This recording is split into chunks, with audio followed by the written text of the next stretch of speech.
Surabaya Mengaji. Yuk, dukung dakwah Surabaya Mengaji. Salurkan harta terbaik Anda untuk operasional dakwah.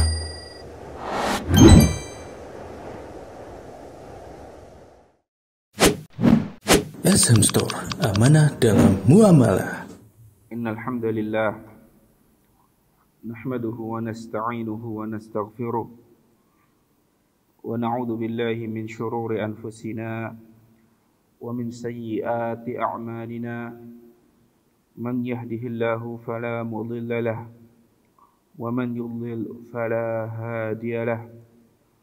Wa asyhadu an la ilaha illallah wahdahu la syarika lah wa asyhadu anna Muhammadan abduhu wa rasuluhu la nabiyya wa la rasula ba'dahu. Qala Allah tabaraka wa ta'ala fi kitabih, ya ayyuhalladzina amanu taqullaha haqqa tuqatih wa la tamutunna illa wa antum muslimun. Wa qala nabiyullah sallallahu alaihi wasallam, fa inna asdaqal hadithi kitabullah wa khairal hadi hadi Muhammadin sallallahu alaihi wasallam wa syarrul umuri muhdatsatuha fa inna kulla muhdatsatin bid'ah wa kulla bid'atin dhalalah wa kulla dhalalatin finnar. Kaum muslimin wal muslimat rahimani wa rahimakumullah. Alhamdulillah, pada malam hari ini kita bisa berjumpa kembali di dalam majelis yang mulia. Dan pada malam hari ini kita akan melanjutkan pembahasan terkait realita berupa terjadinya kesyirikan di tengah-tengah umat ini. Pada pertemuan yang sebelumnya kita sampai kepada hadis Nabi Shallallahu Alaihi Wasallam yang menerangkan bahwa beliau diberi dua perbendaharaan, yaitu merah dan putih. Dan yang dimaksud dengan merah dan putih ini adalah negeri Persia dan negeri Romawi. Artinya kedua negeri tersebut berhasil ditaklukkan oleh kaum muslimin, dan sejarah pun mencatat bahwa kedua negeri tersebut takluk di tangan kaum muslimin pada masa pemerintahan Al-Khalifah Ar-Rashid Ats-Tsani, yaitu Umar ibn Khattab radhiyallahu anhu. Selanjutnya Rasul sallallahu alaihi wasallam beliau bersabda, wa inni sa'altu rabbi li ummati an la yuhlikaha bisanatin bi'ammatin. Dan aku pun meminta kepada Rabbku, yaitu kepada Allah, untuk umatku.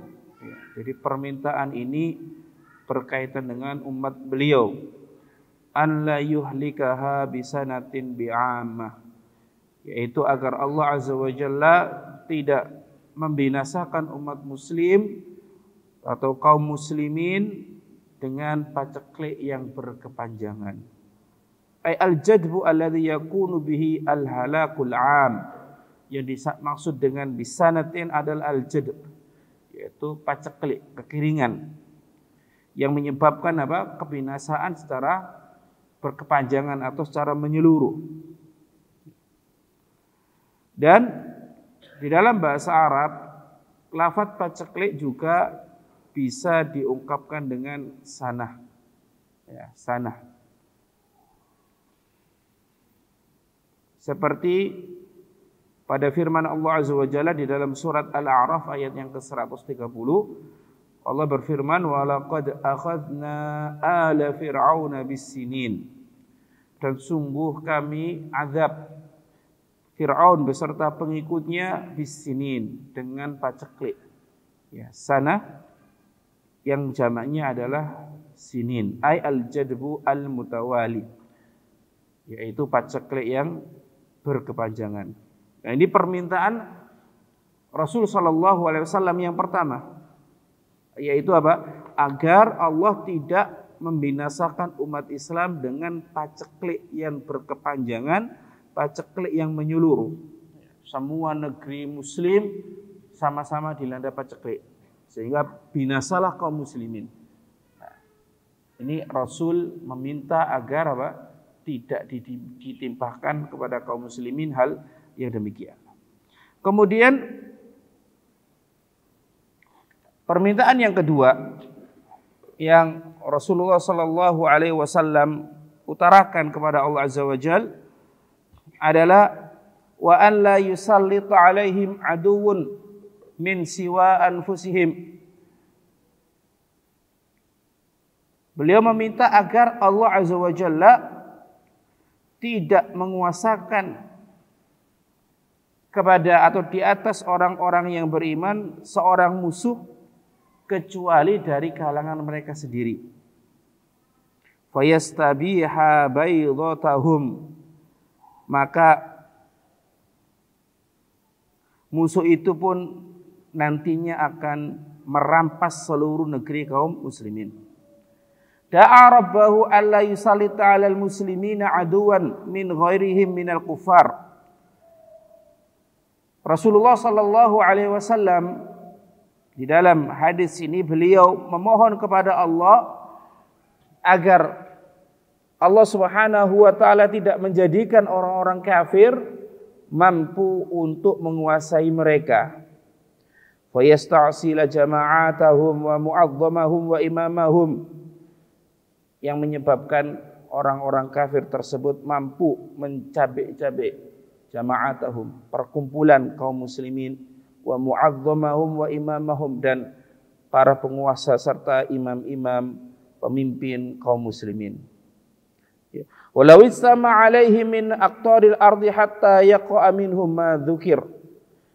Dan seandainya seluruh orang kafir ini berkumpul dari berbagai macam penjuru dunia untuk menguasai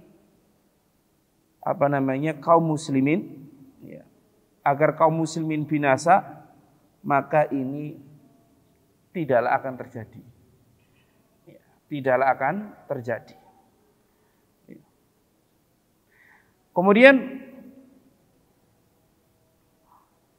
Allah Subhanahu wa taala berfirman dalam lanjutan hadis, wa inna rabbi qal, sesungguhnya Tuhanku telah berkata, ya Muhammad, wahai Muhammad, inni idza qadaitu qada'an fa innahu la yuraddu. Wahai Muhammad, sesungguhnya aku apabila menetapkan satu perkara, satu hal, satu ketetapan, maka sesungguhnya ketetapan itu tidak akan bisa tertolak. Ini adalah kaidah atau pondasi keimanan seorang muslim. Ya, bahwasanya apa yang Allah Azza wa Jalla tetapkan pasti berlaku, dan apa yang tidak Allah tetapkan tidak akan pernah berlaku. Sebagaimana di dalam hadis yang masyhur, yaitu hadis Ibnu Abbas, ya, dikatakan Rasul sallallahu alaihi wasallam mengajarkan kepada Ibnu Abbas, lawistama'a, ya, lawistama'ana su'ala ayyan fa'uka bisyai'in la yanfa'uka illa bisyai'in qad katabahu Allahu lak. Andaikan manusia mereka berkumpul untuk memberimu manfaat dengan sesuatu, ya, sekali-kali mereka tidak akan bisa memberi manfaat kecuali dengan sesuatu yang memang Allah Subhanahu wa taala tulis hal itu, ya, akan menimpamu. Begitu pula lawistamau ala ayyadurruka bi syai'in la yadurruka illa ma kataballahu alaik. Seandainya manusia berkumpul untuk memberimu madarat, mereka tidak bisa memadharatimu kecuali apa yang memang Allah takdirkan hal itu menimpamu.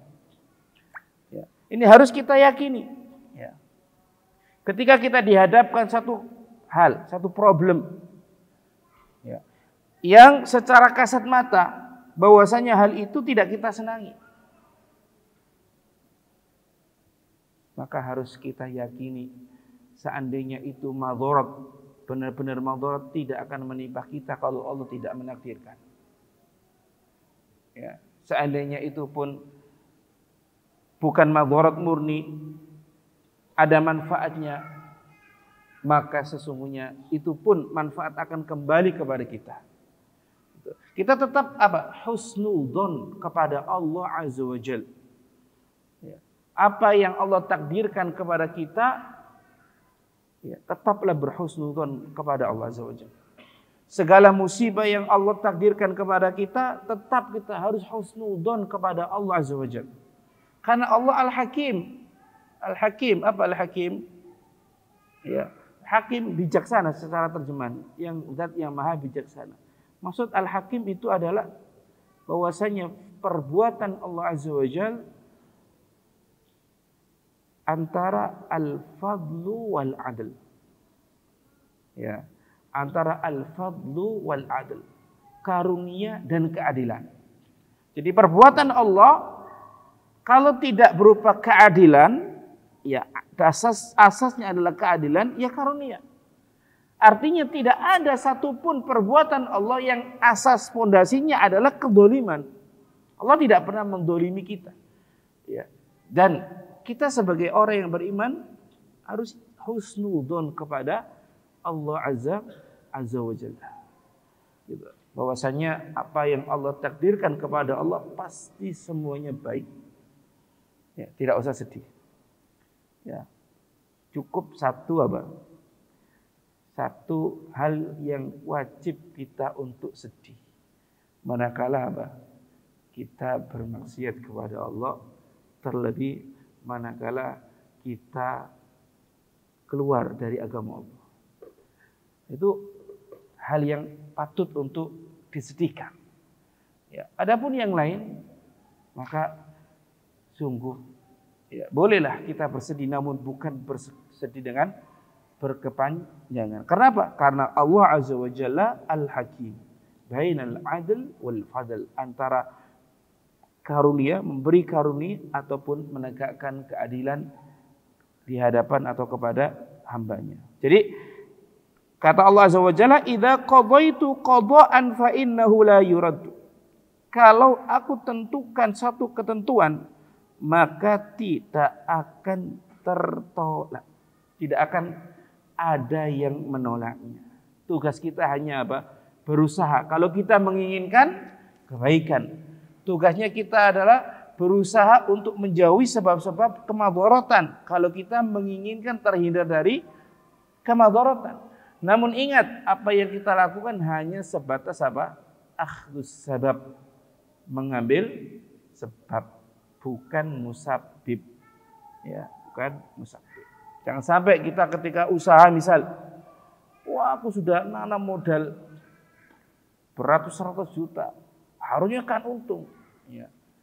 Ini kok nggak untung? Ya. Dia marah-marah gitu kan. Padahal secara praktek, ya, secara penerapan sudah benar. Kalau tidak untung, qadarullahu wa ma syaa fa'al. Sudah. Ini sudah ditakdirkan oleh Allah Azza wa Jalla. Kemudian Allah Subhanahu wa taala berfirman, "Wa inni a'taituka li ummati alla uhlikahum bisanatin bi'amatin." Sungguh aku beri untukmu, bagi umatmu, berupa aku tidak akan membinasakan mereka dengan paceklik yang merata, paceklik yang berkepanjangan. Wa alla usallit alaihim aduwan min siwa anfusihim fayastabiha baydatuhum, dan aku tidak akan kuasakan atas umatmu musuh kecuali dari mereka sendiri. Fayastabiha baydatahum, yang nantinya akan mencabut yakni negeri-negeri umatmu. Walau istama alaihi min aqtariha, mereka tidak akan mampu untuk menguasai umatmu meskipun mereka, ini orang-orang kufar, berkumpul dari berbagai macam penjuru.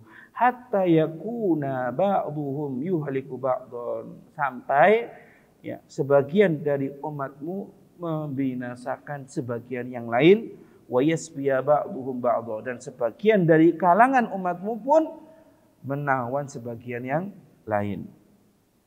Ya.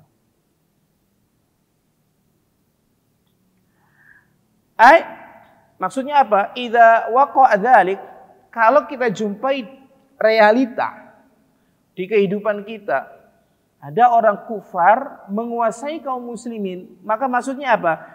Wa idza waqa'a dzalika minal muslimin. Kalau ternyata ada orang kufar menguasai kaum muslimin, maka itu adalah sebagian dari kaum muslimin. Sementara yang diminta oleh Rasulullah SAW adalah ke seluruh umat Islam. Ya. Itu tidak terjadi.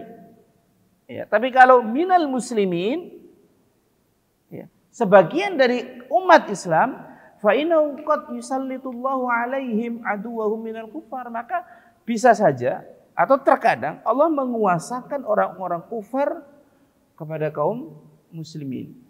Ya. Fa yastabiha mu'dhamahum, maka orang kufar pun menguasai negeri kaum muslimin, ya, atau menguasai sebagian besar orang muslim, sebagian besar negeri muslimin.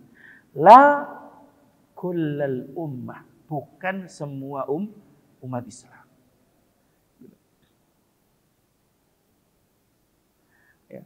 Kemudian Rasul sallallahu alaihi wasallam bersabda, wa inna ma akhafu ala ummatil a'immatal mudhillin, dan sesungguhnya yang aku takutkan menimpa umatku adalah adanya pemimpin-pemimpin yang menyesatkan. Ya. Ada hal yang ditakuti oleh Rasul sallallahu alaihi wasallam. Di antaranya yang beliau sebutkan dalam hadis ini, dan di antara lain adalah apa? Syirik kecil. Ya. Rasul sallallahu alaihi wasallam takut kaum muslimin ini tertimpa syirik kecil. Nah, maka pemahaman hadis ini bukan berarti apa? Syirik kecil, syirik besar enggak takut. Rasul sallallahu alaihi wasallam takutnya syirik kecil, bukan syirik besar. Ngapain takut gitu kan? Kayak seperti itu. Ini dalam bahasa Arab ada namanya mafhum muwafaqah. Kalau yang kecil aja takut, apalagi yang besar, gitu loh. Ya. Ini seperti dalam ayat di Al-Quran. Ya, coba di Al-Quran dari surat Al-Fatihah sampai surat An-Nas. Kalau kita cari dalil khusus berkaitan tentang larangan memukul orang tua, itu gak akan ketemu. Gitu loh. Cari, gak akan ketemu. Ya. Jangan kamu pukul orang tuamu, gak akan ketemu. Ya. Apakah perbuatan itu diperbolehkan? Tidak diperbolehkan. Apa dalilnya? Dalilnya adalah firman Allah Ta'ala, wala taqul lahuma uff. Ya, jangan berkata kepada keduanya uff, jangan. Nah, artinya apa? Kalau mengucapkan uff saja tidak boleh, maka yang lebih berat dari itu lebih tidak boleh gitu. Ini dalam bahasa Arab disebut dengan al-mafhum al-muwafaqah. Ya. Ya. Wa inna ma akhafu ala ummati al-a'immatal mudillin. Dan aku takut menimpa umatku pemimpin-pemimpin yang mudillin, menyesatkan. Gitu. Siapakah pemimpin yang mudillin? Ya. Hadzal amru alladhi khafahu an-nabiyyu sallallahu alaihi wasallam alal ummah. Inilah urusan atau perkara yang ditakuti oleh Rasul sallallahu alaihi wasallam menimpa umat Islam. Wahwa, dan perkara itu adalah wujudul a'immatil mudillina. Adanya ulama-ulama atau pemimpin-pemimpin yang menyesatkan min ulama'i muttabi'ina li ahwaihim, dari ulama-ulama yang mengikuti hawa nafsu mereka. Gitu. Ya. Dia punya ilmu, tapi ilmunya dikontrol oleh hawa nafsu. Ini ada. orang Yahudi, kenapa mereka maghdub alaihim, dimurkai, punya ilmu tapi gak diamalkan. Orang Nasrani, kenapa mereka tersesat?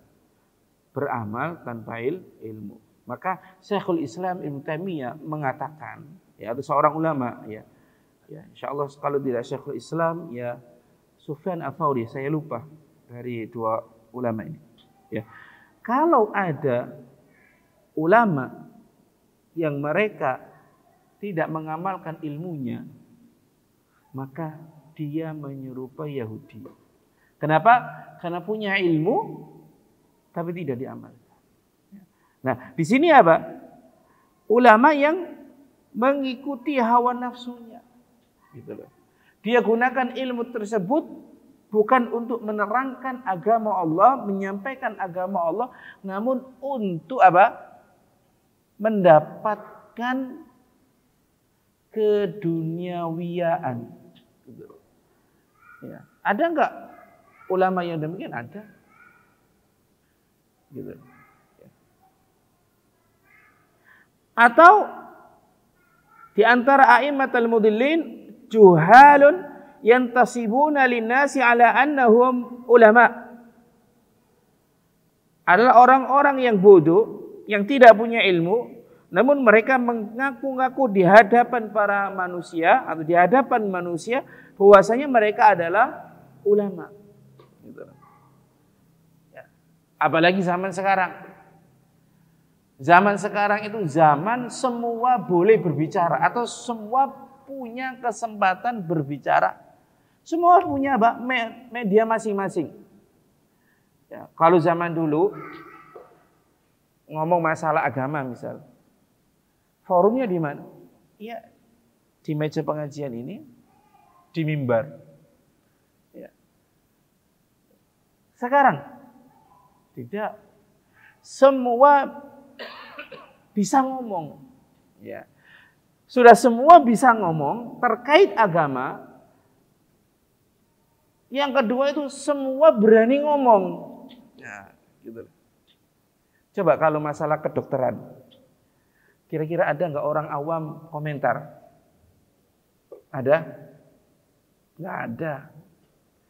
Masalah bangunan, ada nggak selain arsitektur komentar? Nggak ada. Tapi kalau masalah agama, masalah hukum Allah Azza wa Jalla, semuanya komentar. Ya saya kira, ya, menurut hemat saya, menurut pandangan saya, semua komentar gitu loh. Ya. Padahal hal ini tidak terjadi pada apa? Pada zaman Nabi Muhammad SAW atau pada zaman para sahabat. Ya. Para sahabat, disebutkan satu cerita, ya, ada seorang tanya kepada sahabat A tentang suatu hukum, sahabat A tanya, tolong tanyakan sahabat B.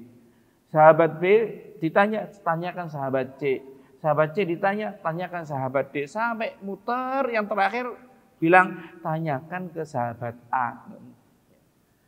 Gitu loh. Dikembalikan kepada yang pertama. Kenapa mereka tidak mau menjawab? Tahu konsekuensi dari jawaban. Gitu. Karena kalau sudah terkait dengan agama itu salah, tidak punya ilmunya dia ngomong dan yang dia omongkan salah, kemudian diikuti oleh orang, nah ini dosanya dia tanggung, gitu loh. Makanya ada nasihat para ulama itu begini. Saya pernah sampaikan juga di majelis ini.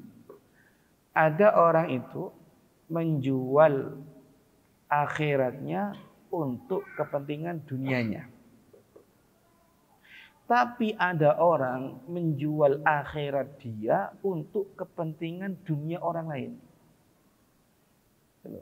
Ya. Kalau yang pertama ini, ya dia di akhirat tidak dapat, tapi masih dapat di dunia. Tapi yang kedua ini loh, di akhirat dia tidak dapat, malah di dunia pun dia tidak dapat. Kesenangannya diambil oleh orang. Contohnya bagaimana? Contohnya itu begini. Ada sepasang suami istri. Mereka tidak tahu hukum pernikahan. Ini sang suami bolak-balik ya. Tak pekat, tak talak gitu kan. Itu sudah wis. Ya, itu jadi apa?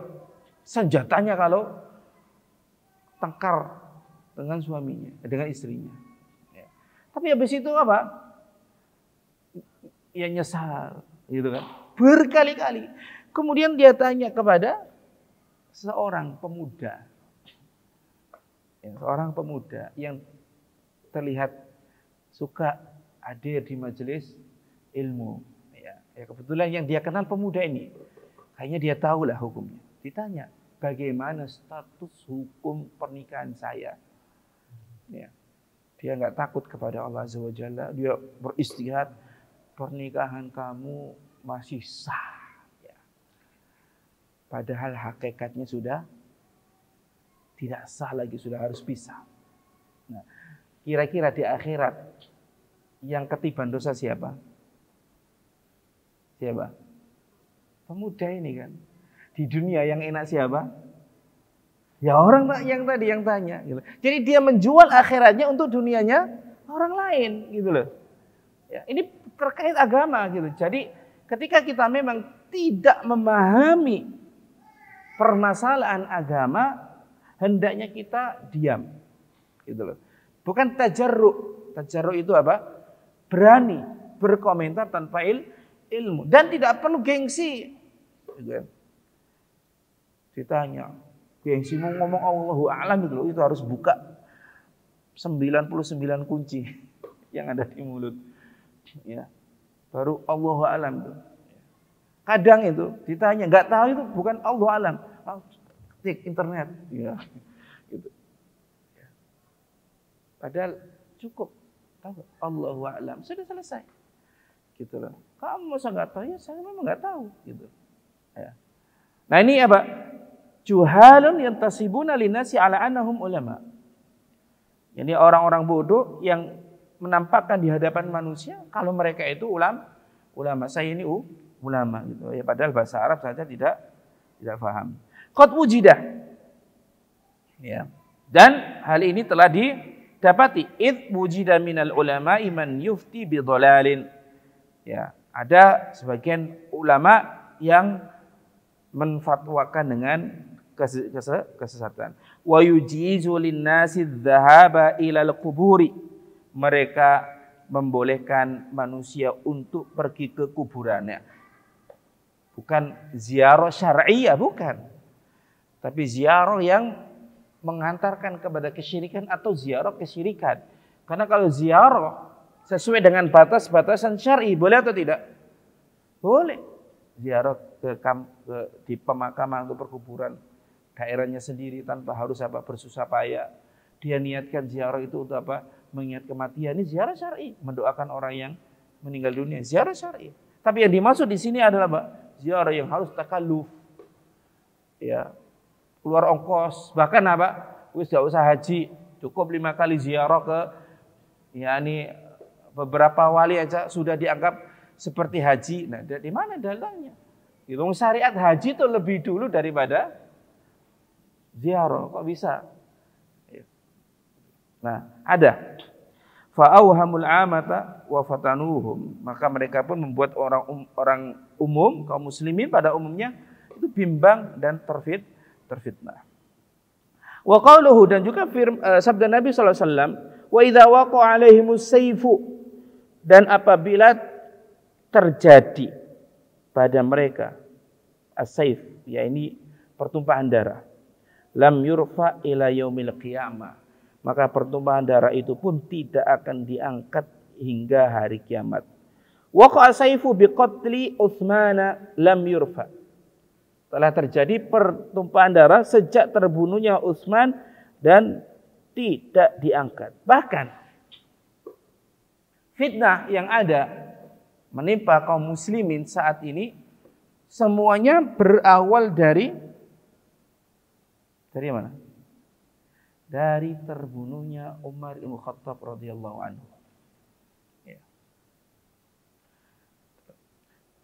Al-Imam Ibnu Katsir rahimahullah ta'ala di dalam kitabul An-Nihaya, beliau menerangkan atau membawakan satu hadis di mana suatu ketika Umar bin Khattab radhiyallahu anhu, beliau bertanya kepada Hudzaifah bin Yaman.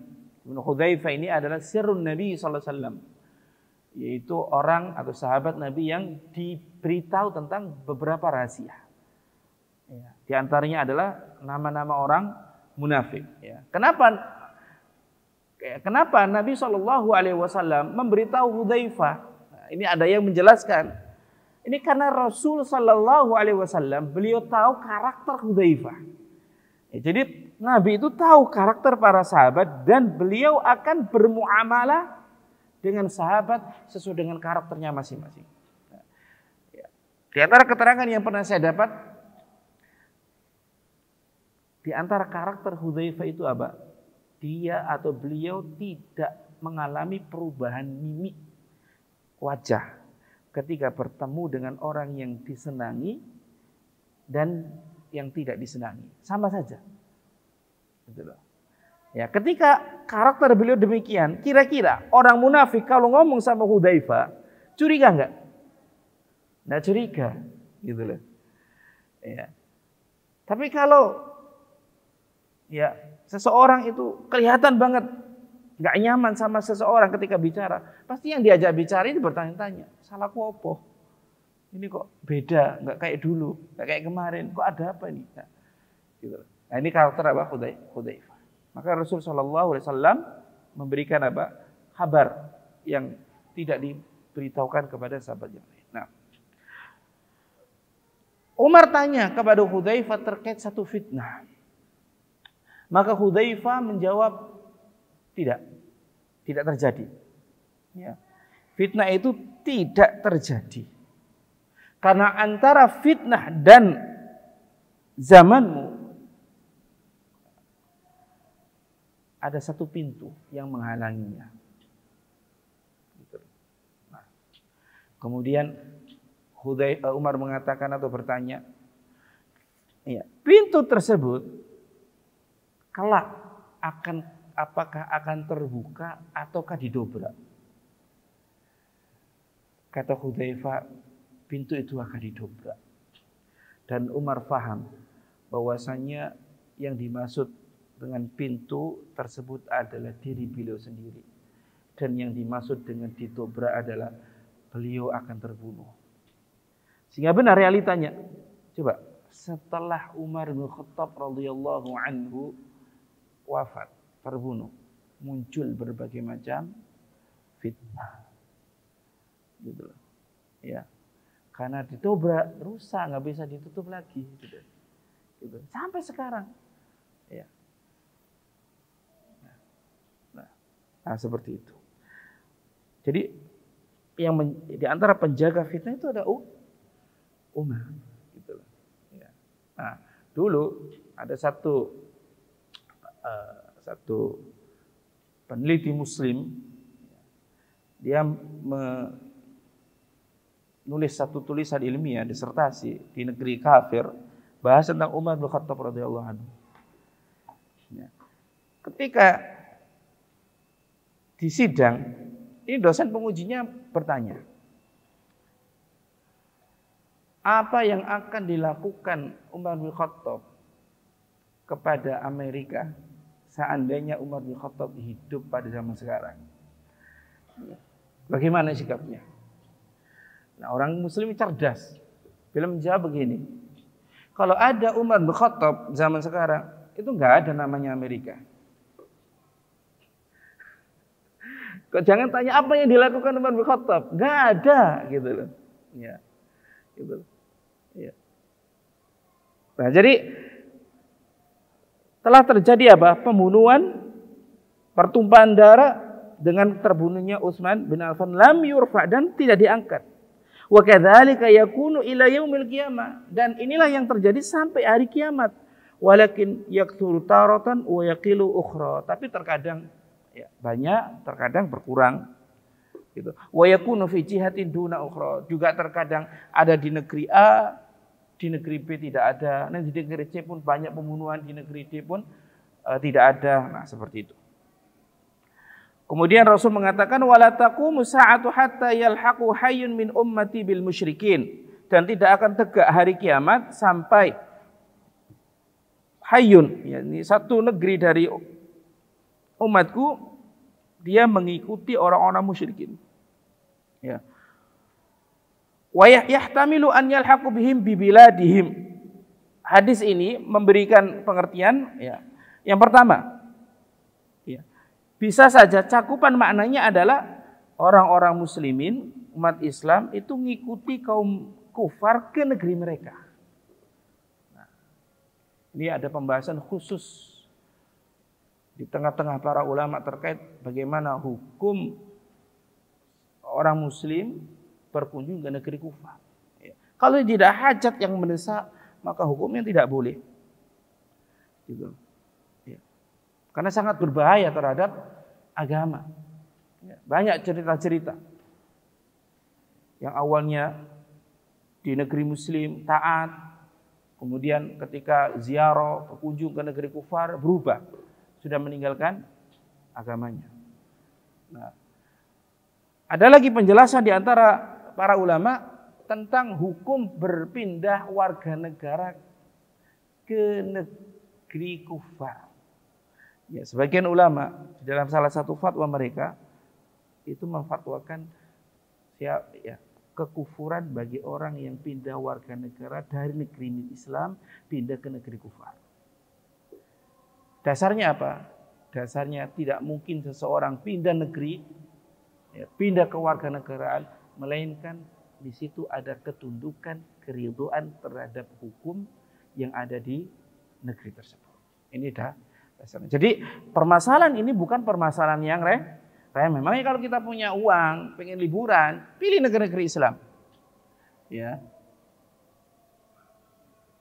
Kalau yang lebih bermanfaat dan bernilai agama, ya sudah. Jangan liburan kecuali untuk umroh dan haji, ya sudah. Baik, adzan dulu ya.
Baik. Kemudian Rasulullah SAW beliau bersabda, wa hatta ta'buda fi'amun min ummati al-awthana. Tidaklah tegak hari kiamat hingga sekelompok dari umatku dia menyembah berhala. Fihi al-ikhbar anna syirka sayaqa'u fil ummah wa qad waqa'. Dan dalam hadis ini terdapat kabar bahwasannya kesyirikan akan menimpa, akan terjadi di tengah-tengah umat Islam. Waqat waqa'a, dan telah terjadi. Dan al-authan itu apa? Bukan bermakna patung. Al-authan. Di beberapa pertemuan yang lalu saya sudah terangkan apa bedanya as-sonam wal authan, patung dan berhala. Kalau sonam itu apa?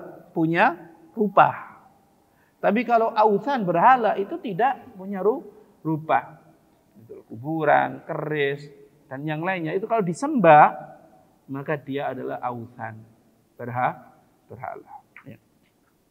Jadi hampir-hampir mungkin pada zaman sekarang tidak kita jumpai. Ya. Umat Islam sujud-sujud di depan patung, minta-minta kepada patung. Mungkin hampir tidak kita jumpai. Tapi umat Islam minta kepada kuburan, minta kepada orang mati, minta kepada makhluk yang lainnya, benda-benda yang lainnya. Iya, gitu. Percaya sama akik, meyakini akik bisa memadharati. Terjadi enggak?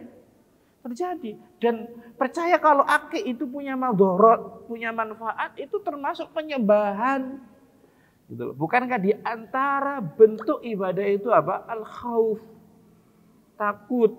Di antara bentuk ibadah itu apa? Tawakal. Tawakal ini ibadah.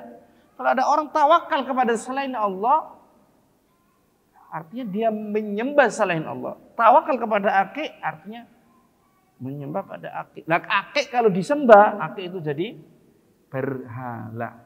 Waqat waqa'a. Dan ini terjadi. Tidak hanya terjadi kalau bab akik itu dijual gitu. Ya. Qauluhu. Kemudian Nabi SAW bersabda, wa innahu sayakunu fi ummati kadzdzabuna thalathun. Dan akan ada di tengah-tengah umatku 30 pendusta. Kulluhum yaz'umu annahu nabi. Semuanya mengaku kalau dia seorang nabi. Ya, artinya mengaku sebagai nabi palsu. Nah, penyebutan thalathun dikatakan oleh para ulama bukan sebagai bentuk pembatasan. Ya, kalau kita list nama-nama nabi dari zaman sepeninggalnya Rasulullah sampai zaman sekarang lebih dari 30. Ya, orang Jombang ada yang ngaku nabi, orang Sunda ya ngaku nabi, ada yang ngaku keturunannya Nabi Imam Mahdi. Oh, nabi, ya Imam Mahdi itu keturunannya Rasul sallallahu alaihi wasallam. Orang Quraisy itu bangir putih. Ini orang Imam Mahdi pesek. Ya. Ya. Ini nggak baca hadis tentang Imam Mahdi. Nah, yang dimaksud 30 itu apa? Mereka yang punya pengikut yang banyak gitu, yang punya syubhat kuat seperti Musailamah al-Kadzdzab. Ya, di tahun-tahun sekarang, ya beberapa tahun yang lalu, puluhan tahun yang lalu, Mirza Ghulam Ahmad. Ya. Ini mereka yang punya pengikut, punya syubhat yang sampai bisa menyesatkan umat. Tapi kalau yang kecil-kecil, itu lebih dari 30. Selanjutnya, sabda Rasul sallallahu alaihi wasallam, "Wala tazalu ta'ifatun min ummati 'alal haqqi mansuratun." Dan akan senantiasa ada sekelompok dari umatku yang akan tetap berada di atas kebenaran, mansuratun. Mereka akan ditolong oleh Allah Ta'ala. Apa maksudnya? Ai qa'imatan bil ilmi wal jihadi wadzabbi 'anid din. Yaitu menegakkan ilmu, berjihad dan membela agama Islam. Nah, ini. Kita sebagai kaum muslimin harus punya kecemburuan terhadap agama kita. Jangan sampai tidak ada kecemburuan sedikit pun. Ya. Al-Qur'an, dapat kabar Al-Qur'an dibakar oleh orang kafir. Kita nggak marah, tenang saja. Itu bentuk kebebasan berekspresi. Tidak boleh. Harus tetap di dalam hati kita membenci perbuatan tersebut. Ya. Karena ini yang kita bisa. Ya. Kita yang punya harta misalnya ada kesempatan untuk membangun masjid, membangun lembaga pendidikan Islam. Dia punya. Maka infakkan harta tersebut. Salurkan sebagian harta tersebut di jalan Allah Subhanahu wa taala. Gitu loh. Ya, saya sering mengatakan begini. Seseorang itu harus mantesno awak dadi wong sugih. Ya, memantaskan diri jadi orang kaya. Kadang orang itu enggak pantas jadi orang kaya, gitu loh.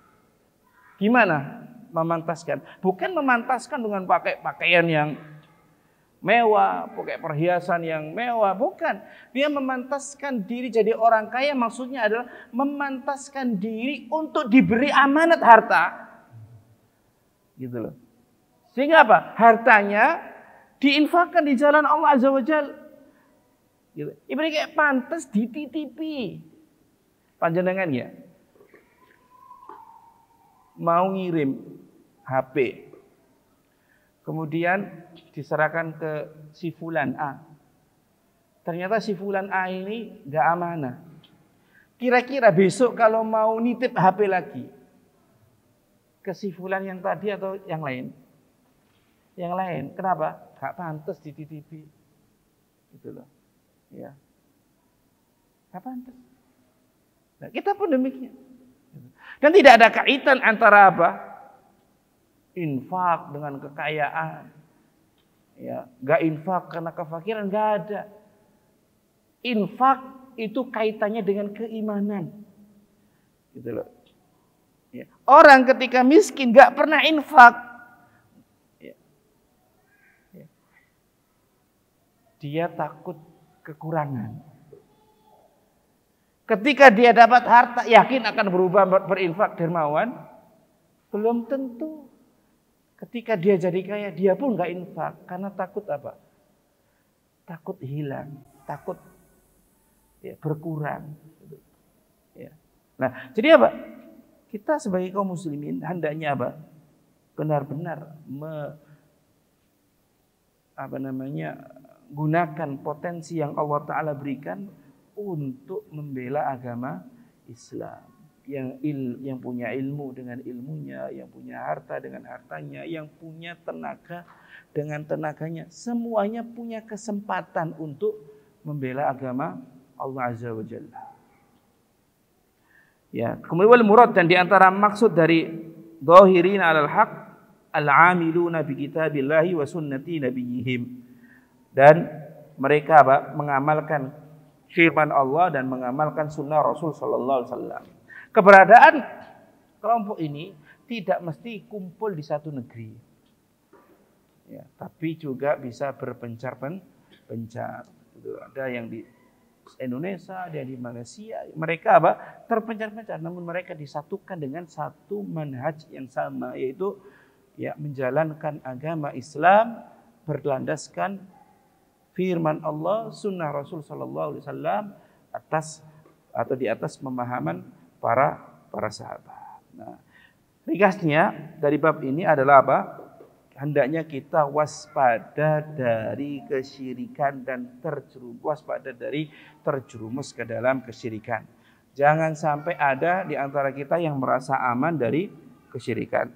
Kemudian ringkasnya yang kedua adalah bahwasanya kesyirikan itu benar-benar terjadi di tengah-tengah umat Islam.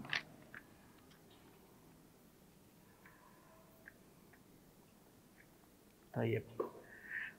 Ada pertanyaan, apa tanda-tanda taubat kita diterima Allah Subhanahu wa taala?